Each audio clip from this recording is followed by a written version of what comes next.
తెలంగాణలో ప్రజలు ఏమనుకుంటున్నారు? ప్రజల అభిప్రాయం ఎలా ఉంది?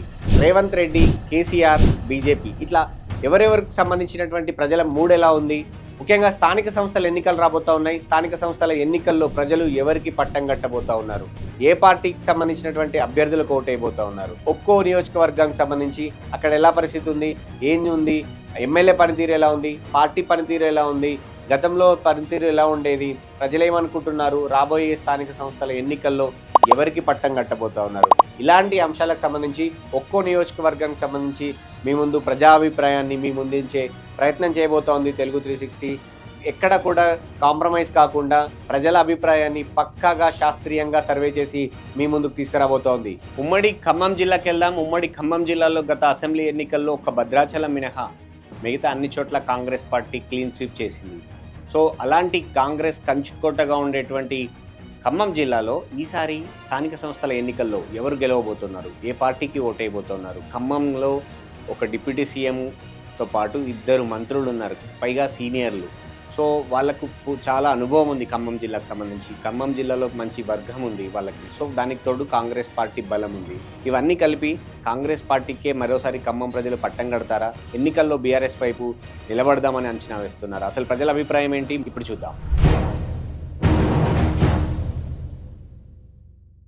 ఉమ్మడి ఖమ్మం జిల్లాకు సంబంధించినటువంటి మరో నియోజకవర్గంకి వెళ్దాం.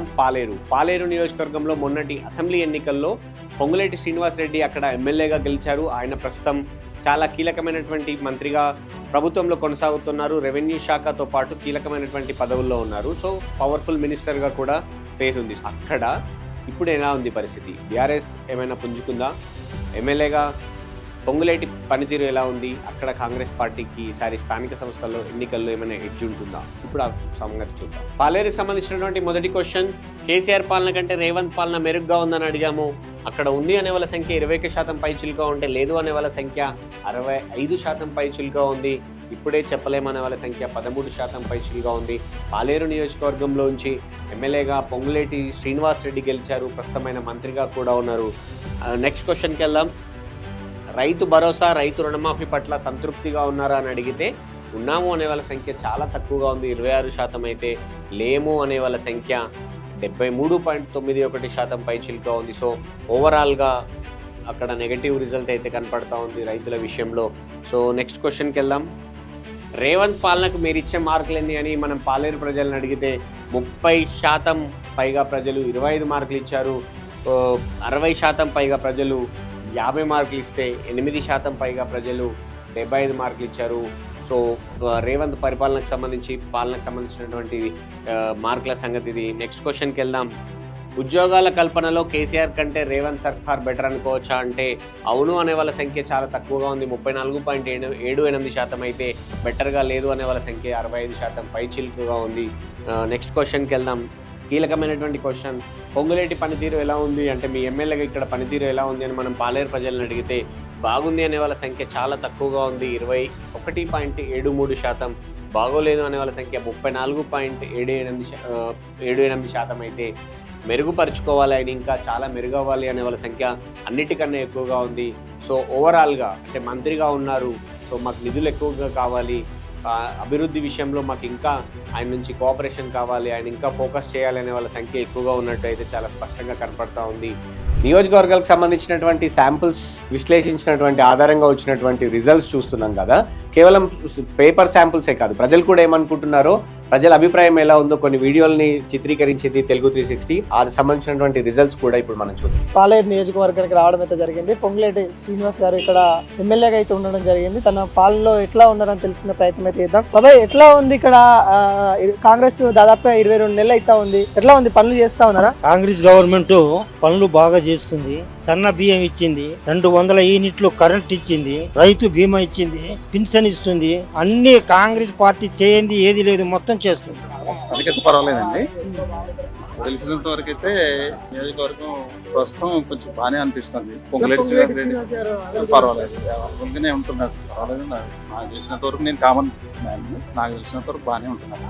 కేసీఆర్ కి రేవంత్ రెడ్డికి ఏమన్నా డిఫరెంట్ గా అనిపిస్తుందా? డిఫరెంట్ అంటే ప్రస్తుతానికి ఉంటున్న సమాచారాన్ని బట్టి, మనం చూస్తున్న విషయాలని బట్టి ఏంటంటే హైడ్రా ఒకటి బాగున్నట్టుంది. హైదరాబాద్ కొంచెం పరిపాలన కూడా బాగానే ఉంటున్నట్టు అనిపిస్తుందండి. పొంగులేటి శ్రీనివాసరావు అనేది హ్యాపీ, బాగానే ఉంది.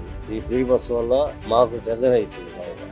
ఏంది మళ్ళీ ఇంకోటి ఏంటంటే పిల్లలకి మంచిగానే ఉంది. అది పెట్టేది ఏంటంటే ఒక సిటిజన్స్ కానీ విద్యార్థులకి అలా పెట్టి సరిపోయింది. ఇట్లా మొత్తం లేదు, హాఫ్ టికెట్ పెట్టినా మంచిగా ఉంది. కానీ మొత్తం ఫ్రీ అనేది ఒక బస్సు, ఇప్పుడు బస్సు చూడండి, ఇప్పుడు వచ్చి అర్ధగంట ఇప్పుడు ఒక బస్సు పోయింది, బస్సు ఖాళీగా. కేసీఆర్ గవర్నమెంట్ అనేది ఆయన మంచిగా చేశాడు. ఎడ్యుకేషన్ పరంగా కానీ హెల్త్ పరంగా కానీ ఆయన బాగానే చేశాడు. రేవంత్ రెడ్డి గారు బాగానే చేస్తారు, సీఎం గారు, నో ప్రాబ్లం. కాకపోతే విద్యార్థులు స్కాలర్షిప్ కానీ ఫీజు రేమెంట్స్ కానీ ఇలాంటివన్నీ కొంచెం చూసి కనుక చేస్తే మంచిగా. కరువు పని డబ్బులు మేము ఎన్నాళ్ళు సందో చేస్తున్నాం కానీ అసలు కరువు పని ఫీల్డ్ అసిస్టెంట్లు మాత్రానికి ఇచ్చిన వాళ్ళకి ఇస్తారు, ఈయన వాళ్ళకి ఇట్లేదు. ఇళ్లలో ఉంటారు, ఇళ్లలో ఉన్న వాళ్ళ బిల్లులు పడుతున్నాయి. మేము కష్టం చేసిన వాళ్ళకి మాకు పట్టలేదన్నా. కేసీఆర్ కి రేవంత్ రెడ్డికి ఏమన్నా డిఫరెంట్ అంటే కేసీఆర్ ఉన్నప్పుడు ప్రభుత్వంలో కూడా నేను అప్పుడు ఆయన ఉండగా కట్టిన ఇల్లే. కేసీఆర్ ప్రభుత్వంలోనే నాకు ఇంటి బిల్లు రాలే. నెక్స్ట్ క్వశ్చన్కి వెళ్దాం.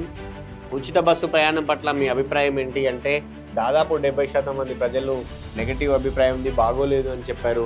కేవలం 30% పై చిలుకు ప్రజలు మాత్రమే బాగుంది అని చెప్పారు.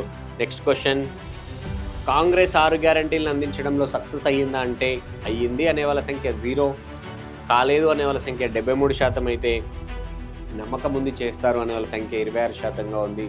సో పాలేరులో ప్రజల మూడు కొంత కాంగ్రెస్కు నెగటివ్గా అయితే చాలా స్పష్టంగా కనపడుతూ ఉంది. నెక్స్ట్ క్వశ్చన్కి వెళ్దాం. కాళేశ్వరం ప్రాజెక్టులో అవినీతి జరిగిందని మీరు నమ్ముతున్నారా అని అడిగితే అవును నమ్ముతున్నామనే వాళ్ళ సంఖ్య 52% పైచిలుకుగా ఉంది.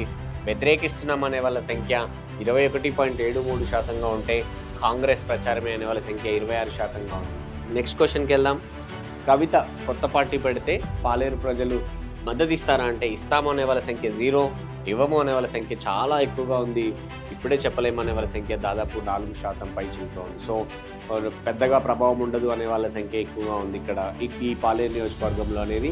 సో ఫైనల్ క్వశ్చన్, ఇప్పుడు స్థానిక సంస్థల ఎన్నికల్లో మీరు ఏ పార్టీకి ఓటేస్తారు అని అంటే పాలేరు నియోజకవర్గం చెప్పినటువంటి అక్కడ ప్రజలు ఇచ్చినటువంటి శాంపుల్స్ ఆధారంగా వచ్చిన డేటా ప్రకారం స్థానిక సంస్థల ఎన్నికల్లో మీరు ఏ పార్టీకి ఓటేస్తారు అంటే 30% మంది ప్రజలు కాంగ్రెస్ పార్టీకి ఓటేస్తామన్నారు. 43% పైచిలుకు ప్రజలు బీఆర్ఎస్ పార్టీకి ఓటేస్తామన్నారు. బీజేపీకి 0, ఇండిపెండెంట్ అభ్యర్థులకు 26% పైగా ఉంది. సో ఓవరాల్గా బీఆర్ఎస్ పార్టీకి ఎడ్జ్ ఉండే అవకాశం అయితే పొంగులేటి శ్రీనివాసరెడ్డి నియోజకవర్గంలో కనబడుతూ ఉంది. సో ఇది కొంచెం అలారమింగ్ ఆయనకైతే చాలా స్పష్టంగా చేసుకోవచ్చు. ఎందుకంటే 2 సంవత్సరాల పాలన పూర్తిగా పోస్తూ ఉంది. మొదటిసారి ఎమ్మెల్యే ఆయన. సో ఎమ్మెల్యేగా ఆయన 2 సంవత్సరాల పాలనకు తక్కువ మార్కులే ఉన్నాయి అంటే మెరుగుపరుచుకోవాలనే వాళ్ళు ఎక్కువగా ఉన్నారు. మంత్రిగా ఆయన మీద ఎక్కువ ఆశలు ఉన్నాయి అక్కడ నియోజకవర్గ ప్రజలకు. సో దానికి సంబంధించినటువంటి రిజల్ట్స్ అయితే కనబడుతూ ఉంది, నెగటివ్ రిజల్ట్ ఆయనకు ఉంది. సో ఓవరాల్గా బీఆర్ఎస్ పార్టీకి పాలేరు నియోజకవర్గంలో ఈసారి స్థానిక సంస్థల ఎన్నికల్లో చాలా స్పష్టంగా కనపడుతూ ఉంది.